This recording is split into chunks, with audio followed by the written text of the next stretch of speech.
Hello and welcome to Team Asparagus' level. My name is Ryan Linda and the first scene that we're going to go through is called Wrecked. We're going to start by moving a boulder here into the water to be able to jump up to the next level of terrain.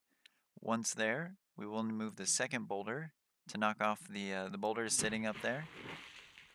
We need to use them to jump up to the next level where we will open the back of the plane. We're presented then by a small jumping puzzle where we just need to jump to the different areas.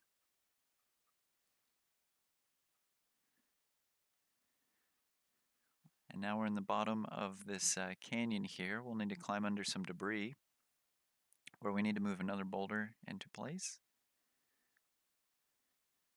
Once we jump off that boulder and the boulder protruding from the mountainside, we'll get to our last boulder that is above us this time. Once we move that down, we'll be able to jump off the pile of boulders there.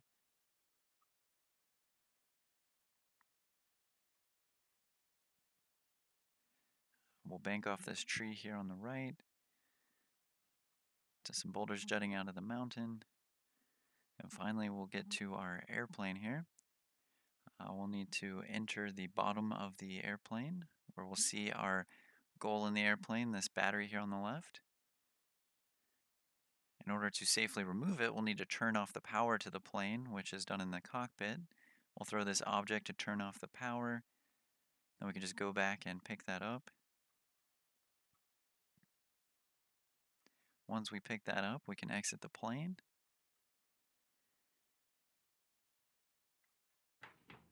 And once we exit the plane, we're going to see our way of escaping the mountain. And to do that, we'll need to get into that building. So we go get the key to the building. And that'll show us our zipline handle here. We then need to climb the ladder to use the zipline. And then that gets us to our second area. Bryce Schmittendorf's level, the canyon. Collecting the first pickup, and you flip on the power switches to deactivate the barriers behind and in front of you. And then you proceed to jump across the canyon.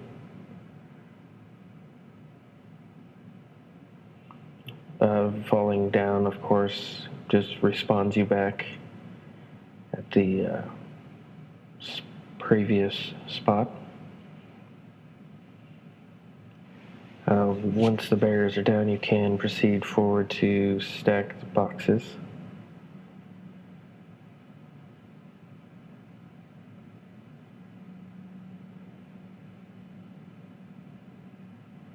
And with a little bit of skill, you can climb on top and proceed to climb the next stack of boxes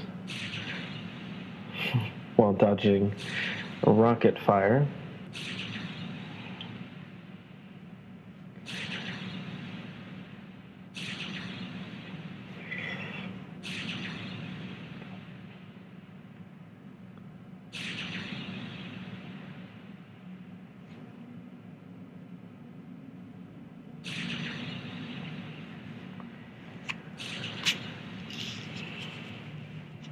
And then proceed past the turret to the second puzzle, which is solved by flipping the first and the second puzzle switches, disabling the second barrier, and taking you to one final stretch of turrets.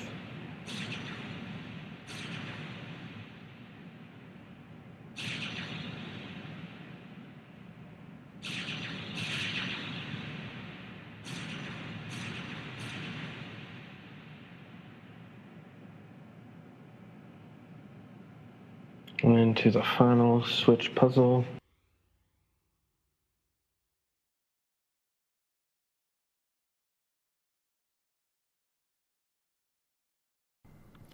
Hello everyone, my name is Eric Latanzio, and we are about to enter my scene called Fleshburn Lake, and we're going to get right to it. We're going to skip over a few things and just kind of charge down the path. We'll come to our first set of physics objects, these vines here, and we're going to have to move them out of the way with the grapnel because they will injure the player if he runs into them. So we want to be on the lookout for those. And we'll crouch under this set of rocks here. And we'll come into some more vines, which are kind of hidden, so the player's going to want to get rid of those. And another crouch. There's some items that we're going to run past again on the right there, and we'll come to our first set of jumps. We'll have to jump across this little river. If we do hit the water, we will take a lot of damage. So we'll come into this little cave section here, again skipping past some items, kind of run through. And as we come up to this section, we'll trigger a cutscene. This will show the player the entrance to the facility, as well as the locked gate that they're going to have to find a way to get through. So some more jumps, and this time we have the vines that are going to be blocking the way, so we're going to have to jump and use the grapnel at the same time, kind of clear the path, again avoiding the sludge, because you will take a lot of damage from hitting that. So we'll get these out of the way, and we can successfully jump across. Now we come into here, we're going to need to find a key card for that fence, and that key card is going to be located in here. And we can get past this door. Alright, now that we've got the key card, we can make our way down the path. And we'll skip past the entrance there because it's blocked. But we'll come to our first key puzzle, which will require the card. We'll come down here. You can use the grapnel on the rocks. It will cause an avalanche. And then we'll pick up this bomb. And we'll use the bomb to clear the entrance to the facility down the ramp here. And we'll place the bomb. It will trigger a scene, little animation, and we are in. Now that we're inside, we're going to have to find another key card that's going to allow us to activate this lock. And that key card is located right down here, right on the desk. We'll grab that. And we'll come back up here. And now we can use the panel to open the door. Now the next puzzle, we're going to have another card door which will open, but there's cameras in this room that are patrolling the floor. So if you step on that red reticle, it will cause the door to shut and you'll have to come back through and hit the button again. So we want to be careful not to step on those. And alright, we made it through. Doors are open. We can open this door with the key card. And now we need to hit that switch, but the vines from outside have grown into the building, so we're going to have to get rid of those first, because again they will cause us some damage. So once those are gone, we can hit the switch. And we do have to pick this up. There are a bunch of them in the level, but you do need at least one of them to complete this puzzle here. You need both key cards, 1 and 2, to activate these, and then you need the power core to activate this. And once that's active, you can use the transporters and the force fields that will be shut down over here to allow you access to the lower level. Again, there's some items in these lockers, but we're going to run past them. You can use the grapnel to rip them off. And we're going to hit these switches here in order, which will open up the 3 gates and allow us to use the final transport to go down to the bottom floor. Now that we're down here, this is my signature asset, which is a giant control panel. We're going to have to hit these in a correct sequence as well. And once all of those have been hit, the water will purify and allow us to jump down there. And we grab the bast item, and we're done. Thanks a lot.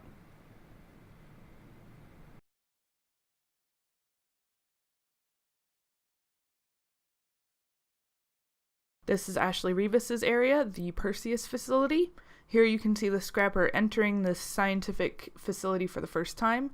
They're introduced right there to the featured asset for this level, the up downer. It's a device that is powered by a battery. You can see when it's powered on when the floor turns white, and it can then be controlled to move up and down when the player is on it or next to it. The player is only introduced to it at this time to get a collectible just so that they learn how to use it. They then power on a light panel with their flashlight to move to the next area. That powering on occurs multiple times in the level.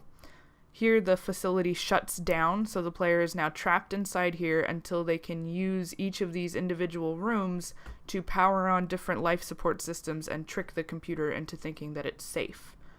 This is the first spoke where the player has to cross a gap to get into it. This one is the simplest spoke with the bare minimum introduction of the mechanics that will be appearing multiple times in the level. They power on the up-downer with the battery and then move up it to again power on a light panel.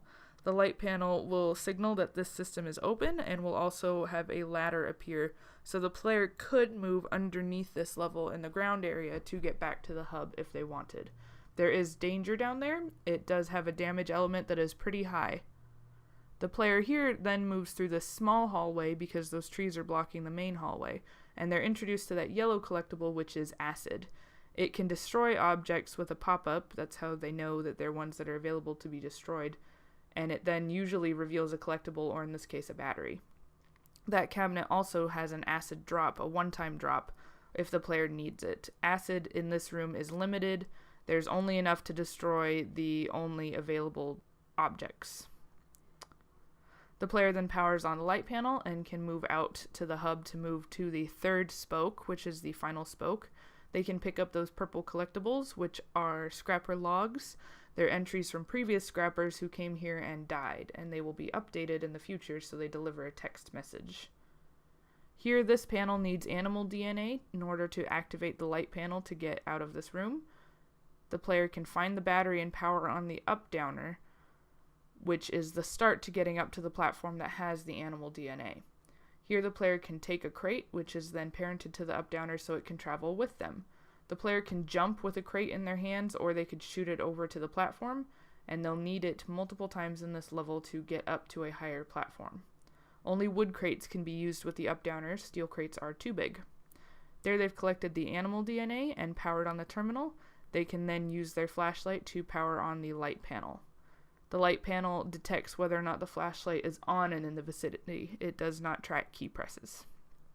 The player then has activated the 3 individual spokes, so upon returning to the hub, the light is now on, indicating it's powered, and they can open the final door. They have to jump across that area in order to avoid the damage area below, and they can then move through that small glass hallway into the final room, which is locked. They have to utilize the light panels in here to open that door. The battery for the up-downer is in that steel crate, but there are multiple collectibles in this room that are either under crates or on ledges that have to be destroyed with a steel crate. The up-downer can be used without the player being on it so that they can access it once it's been turned on, and they can then take a crate up with them. They can jump with the crate across the gap, or they can shoot it over there, or they can just execute a timed launch of the up-downer. The player can then jump up to the second platform because this light panel has now been turned on with the first light panel, and that has an audio feedback so that they can tell the door has opened without actually having to see it. They then move into this final room where the steel crates must be used to destroy those shattered platforms, similarly to a collectible pickup in the previous room. The wood crates are not allowed to be used on those platforms, and the game will notify the player as such. The player then moves into this final room where they have to activate a terminal that will seal the building and allow them to escape. Once this is done, the door to the building is sealed and an elevator door is opened. That pickup is our cash collectible present through all of our levels. The player then gets on an elevator where they receive a final goodbye message, and then they are taken up straight into Jacob's level. That is the end of my level. Thank you very much for watching. Welcome to my level. This is called Industrial Hazard. It's by Jacob Anzalone. Here you'll be walking up to the first puzzle. It's just moving some blocks around with your grapnel. It's the first physics object puzzle in the game. You're making your way to the first gas mask, which will stop your health from depleting.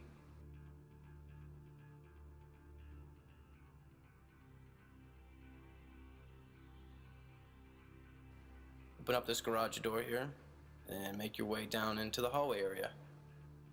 In here there's going to be probably a scripted event where the roof will cave in. Now you make your way into here and get into the back garage by using your grab to move these blocks. And from here, you'll be grabbing the first C4. It'll be in some kind of chest. You end up down into the sewer area. You have to use a crouch mechanic, some jumping. From here, you'll be making your way up to the security area, which is like a security shack, I guess. And then there's a switch to open the gate, which later will have some other mechanic. Here you'll take the block and hit the transformer here, which will shut off the electricity going through the water so you can proceed through. And here you'll be making your way into a little room, then into a hallway by moving these boards here.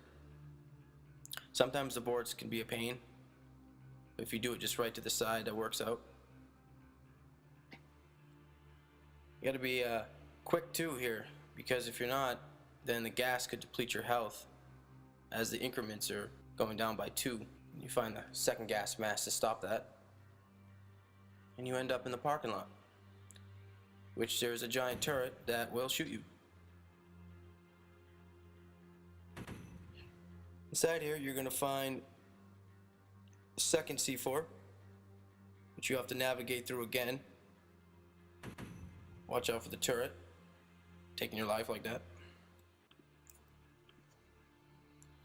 Down here there's going to be a tower with a collectible at the top. Right here's a door you can open up, brings you into a little room. There's going to be a scripted event inside the next room after you move these boards out of the way. This will allow a little ramp to fall down so you can get up, make your way over, and you'll be grabbing the first, well, just the only valve you'll be using in the next room here. This is the steam room. This has 3 high pressured steams that are coming out that can injure the player, and you have to turn it off by using these valve systems here. I want to use a mechanic that you have to use the Q and E key to move it left and right to turn the valve, shut the steam off certain ways, instead of mashing the E key down. That allows the player to move through. They can either go right through those boards or proceed straight through. You can use E to interact on the door there if the mesh was there. But instead you'll just move through the boards here into the giant warehouse. And here there's a turret you gotta watch out for. And the health goes down a little quicker because it's level 3 gas.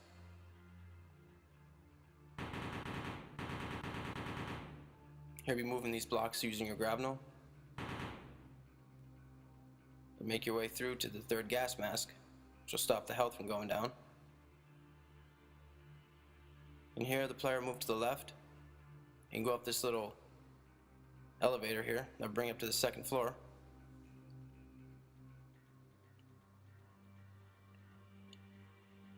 Here you're moving some boards around. This type of puzzle is the last puzzle, and they're platforms which the player will have to jump across in order to get to the other side. The player's gonna have to use these blocks here to bring down the platform and watch out for the turret all at the same time. Here is a little puzzle within a puzzle. It's just kind of moving these boards across to make some kind of bridge or platform you could use to get across.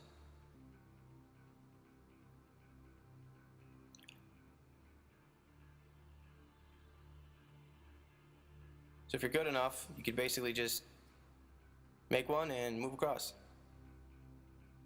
Here the right little platform falls, so you should jump to the left here and get to the third piece of C4. From then, you can make your way to the back wall, put them on, and then detonate the wall, escaping through the level. Watch all that lovely debris come down. You'll be making your way into the back here, and that's the end of the level. Quite a bit of things I have to do, but that's the gist of it. Thanks for watching my level.